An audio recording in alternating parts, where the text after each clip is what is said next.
25 அரசு பள்ளிகளுக்கு கலையரங்கம் மற்றும் வகுப்பறைகள் கட்டித்தந்த சமூக சேவகர் டாக்டர் PT செல்வகுமார் அவர்களுக்கு பாராட்டு விழா நடைபெறுகிறது. இடம்பெறும் ஸ்டுடியோ வடபழனி.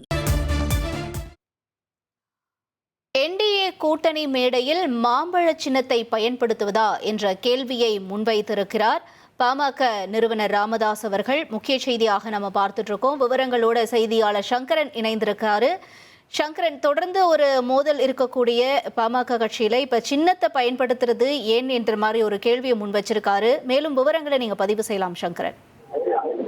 வணக்கம்.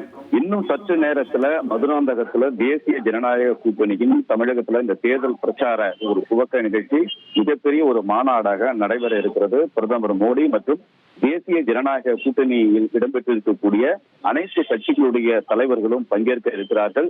இன்னும் சற்று நேரத்தில் அந்த மாநாடு துவங்க இருக்கிறது.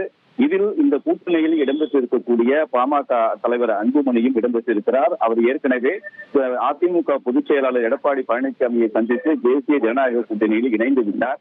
இந்த நிலையில் அவரும் இந்த பொதுக்கூட்டத்தில் பங்கேற்கிறார். இதற்காக அவர் சென்னையிலிருந்து ஏற்கனவே புறப்பட்டு அந்த மதுராந்தகத்திற்கு சென்றிருக்கிறார். இப்படிப்பட்ட ஒரு சூழலில் தான் பாமக நிறுவனர் ராமதாஸ் ஒரு பரபரப்பான அறிக்கையை வெளியிட்டிருக்கிறார்.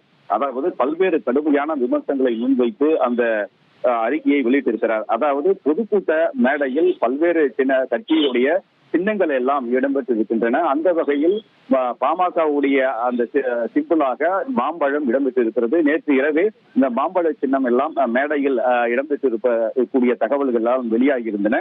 இப்படிப்பட்ட சூழலில் தான் அதை விமர்சனம் செய்து ராமதாஸ் அறிக்கை வெளியிட்டிருக்கிறார்.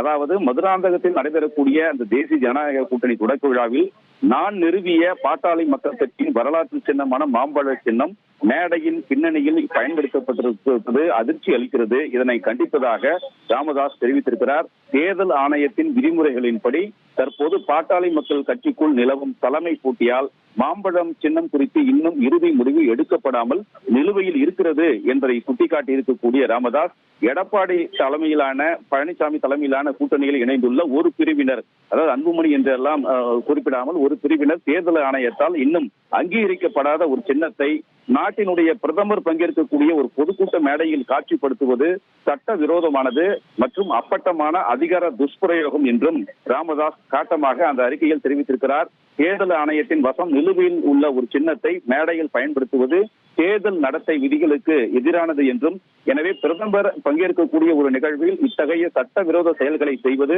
பிரதமரின் பதவிக்கும் ஜனநாயக மரபுகளுக்கும் இழைக்கப்படும் அவமரியாதையாகும் என்றும் ராமதாஸ் அதில் தெரிவித்திருக்கிறார். மாம்பழம் சின்னம் பாட்டாளி மக்கள் கட்சியின் தொண்டர்களின் அடையாளம். அது இன்னும் யாருக்கும் ஒதுக்கப்படாத நிலையில் அதனை ஒரு குறிப்பிட்ட அணி தனக்காக காட்டிக்கொள்வது தமிழக மக்களை ஏமாற்றக்கூடிய செயலாகும் என்றும் ராமதாஸ் விமர்சனங்களை முன்வைத்திருக்கிறார்.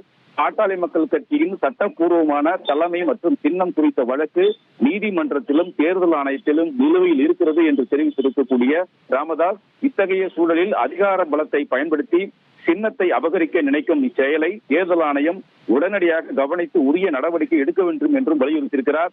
அரசியல் அறமற்ற இந்த செயலை தமிழக மக்கள் ஒருபோதும் மன்னிக்க மாட்டார்கள் என்றும் அந்த அறிக்கையில் ராமதாஸ் தெரிவித்திருக்கிறார். மேடையில் மாம்பழம் சின்னம் இடம்பெற்றிருப்பதற்கு கடுமையான ஒரு கண்டனங்களை தெரிவித்து ராமதாஸ் தற்போது அறிக்கை வெளியிட்டிருப்பது கட்சியில் மிகப்பெரிய ஒரு பரபரப்பை ஏற்படுத்தி இருக்கிறது. உங்களுடைய தகவல்களுக்கு நன்றி சங்கரன். 25 அரசு பள்ளிகளுக்கு கலையரங்கம் மற்றும் வகுப்பறைகள் கட்டித்தந்த சமூக சேவகர் டாக்டர் PT செல்வகுமார் அவர்களுக்கு பாராட்டு விழா நடைபெறுகிறது. இடம்பெறும் ஸ்டுடியோ வடபழனி.